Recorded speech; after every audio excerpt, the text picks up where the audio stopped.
Evangelho de Lucas. Vitor Fontana partiu para um contorcionismo absurdo que eu não consegui entender quase nada e o público também não entendeu, quando Sabino tentou falar de crítica da fonte e entender a dimensão que a gente vai chamar na estrutura frasal, ok? E eu esperava o Sabino, como expert em grego, colocar o texto em grego sobretudo e fazer uma brilhante exegese. Para que ele entendesse realmente, Sabino, que o próprio uso e conceito da palavra poloi, como eu vou mostrar aqui, já demonstra que não tem inspiração e que o texto é um historicismo tardio. Falou que todos foram inspirados. O Evangelho de Lucas foi inspirado? Foi. Coloca para mim Evangelho de Lucas capítulo 1, por favor.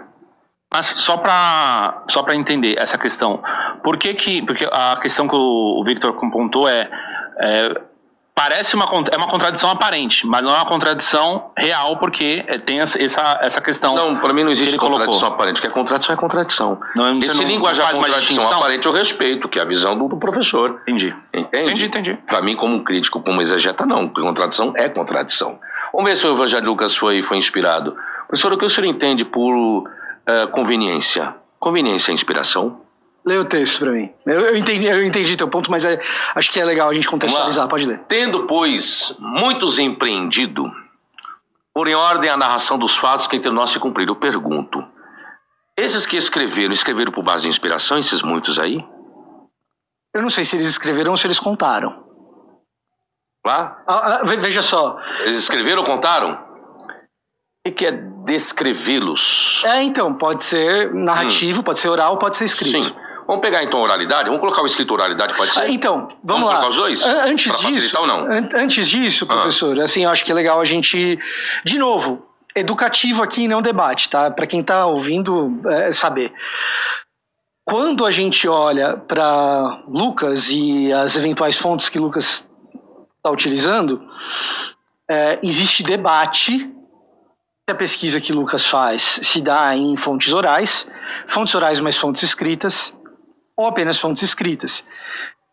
Os defensores da existência de uma fonte Q no problema sinótico e que afirmam dependência de Lucas em relação a Mateus ou Marcos, mas principalmente Marcos, vão defender que Lucas está consultando o texto, que é o texto supracitado pelo Sabino. Sabino não teve nem tempo. E eu estou falando de um professor de grego. Sabino não teve nem tempo de começar a falar. O Vitor Fontana, o que é muito comum, eu acredito que ele e o Tassos Licurgos, comigo, Arthur Schopenhauer não vai funcionar. A heurística schopenhaueriana, a escola que vocês pensaram que entraram, eu saí de lá há muito tempo. Não tente. Vamos lá. Lucas 1:1, texto grego. Beleza? Eu não vou ensinar para vocês o que é prólogo lucano, mas está aqui. Abertura. Ok? Você tem o autor, trata-se de um pseudepígrafo, sejam os conservadores, F.F. Bruce Metzger. Veja, eu estou citando cristãos, tá, senhor Victor? Senhor Victor, eu estou citando cristãos. Ok? Dian Kerson, não importa. Todos, de alguma forma, reconhecem que é um texto tardio, quase chegando ao ano 100, e aí existe um debate, para mim tanto faz, beleza, tem gente que chega a jogá-lo quase perto de Atos, e atribuem a um autor grego. Teve quem ousasse dizer que o cara estava escrevendo para um sumo sacerdote. Eu já refutei esse papagaio de pirata do YouTube, beleza? E há quem na academia já defenda que o texto é pró-romano. É um evangelho que demonstra uma forma de diegese. Senhor Lucas, Vitor Fontana, o senhor sabe o que é diegese? Se o senhor não souber, eu vou te ensinar, tá bom? Então, diegese. Vamos ler aqui. Eper poloi. Eu coloquei negrito. Eperkeresan anataxastai diegesin periton. Aqui a gente já pode parar. Ok? Eperdepe. Eu não vou nem aqui fazer uma análise de rapax legomenon que demonstra um estilo literário de um erudito elitista grego, que, diferente dos dois outros evangelhos, sabe o que está fazendo e se apresenta como quem vai dar a narração exata, porque os outros, na verdade, erraram, não tiveram informações precisas, mas o senhor conseguiu defender na cara do Sabino que, por causa de congência, o texto é inspirado. Eu esperava mais, Sabino.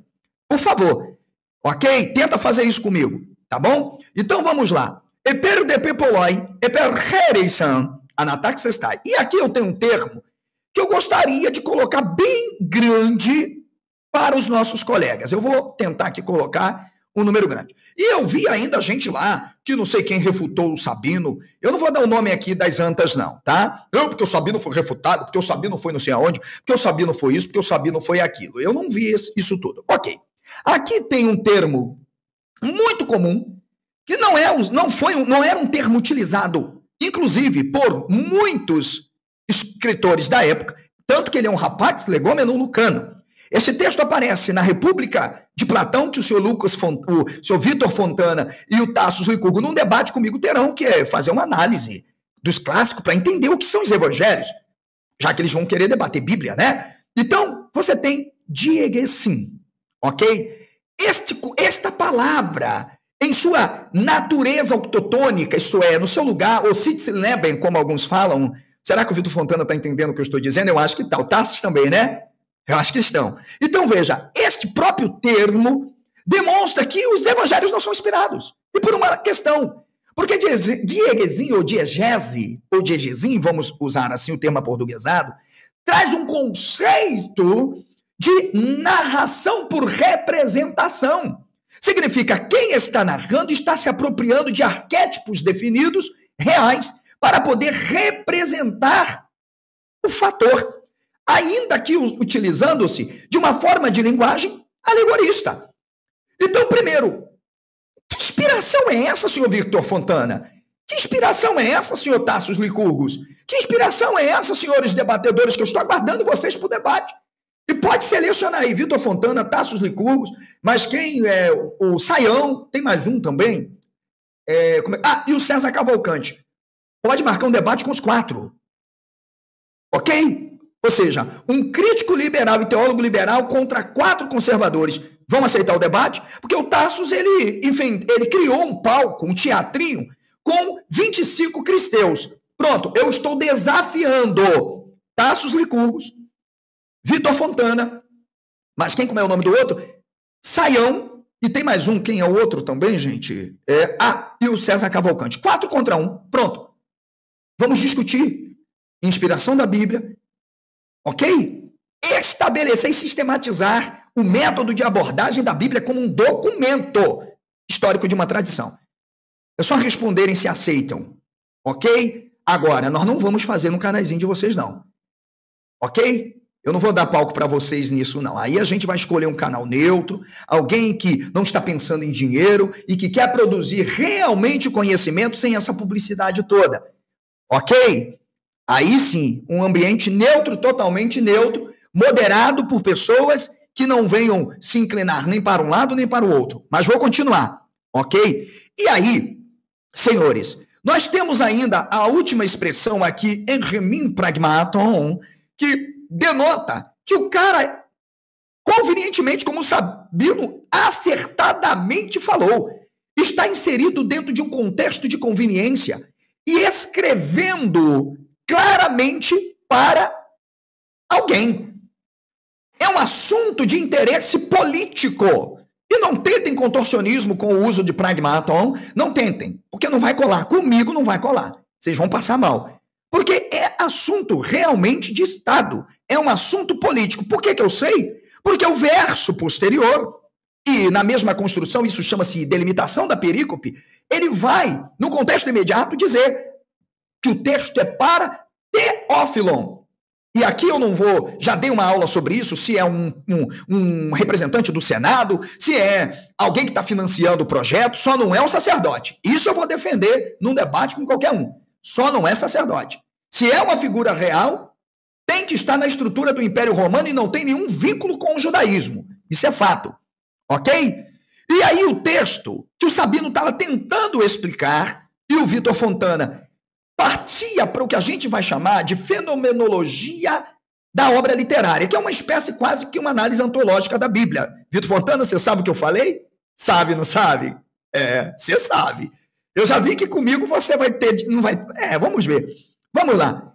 Visto que muitos tentaram compor, eu não vou nem usar aqui o verbo ou a expressão tentaram. E muitos, como Poloi, aqui, ó, vou dar um zoom também, muitos, primeiro, aqui, cadê? Deixa eu colocar aqui, gente. Ó, quem não der like aí, vai ser aluno do Vitor Fontana, hein? Olha aqui, Poloi, a própria expressão Poloi, gente, não subentende 1, 2 e 3, não. Não. Poloi aqui denota claramente que existem pessoas lutando para construções de narrativas de intervenções ideológicas. E como eu sei isso, Vitor Fontana? Se o Sabino não teve tempo para te ensinar, eu vou te ensinar. É que você tem o próprio Paulo, que vocês dizem que viveu antes mesmo dos evangelhos, e, portanto, é um divisor de águas para supostos evangelhos. O próprio Paulo reconhece que existem evangelhos, existem mensagens que ele vai chamar de evangelion, sendo proclamado e tentado ser apresentados como verdades sobre Jesus. Ele não está falando de Mateus, que ele não pode, se você deduz que ele escreveu antes. Ele não está falando de Lucas, porque não pode, porque ele não escreveu. Vocês defendem que ele escreveu antes? Quem aí está aprendendo de verdade hoje? Fala aí. Quem está aprendendo? O que faltou lá eu estou trazendo aqui para vocês. Então, veja, eles não podem dizer que não foi Mateus. Por quê? Peraí, não pode. Porque Paulo, eles, não estou falando Sabino, eles defendem que, na verdade, Paulo está escrevendo antes. Então, portanto, quem vai escrever posteriormente, possivelmente, ainda denota que está concebendo uma ideia de que existem debates correntes. E aí, senhor Victor Fontana, tenha humildade, como o senhor falou, que ainda bem que o senhor disse que não é humilde, mas pelo menos respeita a sua audiência e mostre que a doutora Paula Fredriksen, que o senhor disse, ela realmente defende inspiração divina e que supostamente tem um Paulo histórico, uma das maiores críticas historiadoras, que trabalhou uma análise literária, inclusive, das cartas paulinas e do próprio evangelho. Eu queria saber onde foi que o senhor leu isso. E mais, qualquer pessoa minimamente escolarizada em grego, minimamente escolarizada, porque se fosse meu aluno não ia falar besteira, vai saber que o próprio termo poloi, dentro de toda uma construção de estrutura frasal, traz a ideia absolutamente de que muitos são muitos. Então ele está falando que havia um concurso e uma concorrência para se produzir textos. Isso por quê? É simples. Porque os textos funcionavam como propagandas.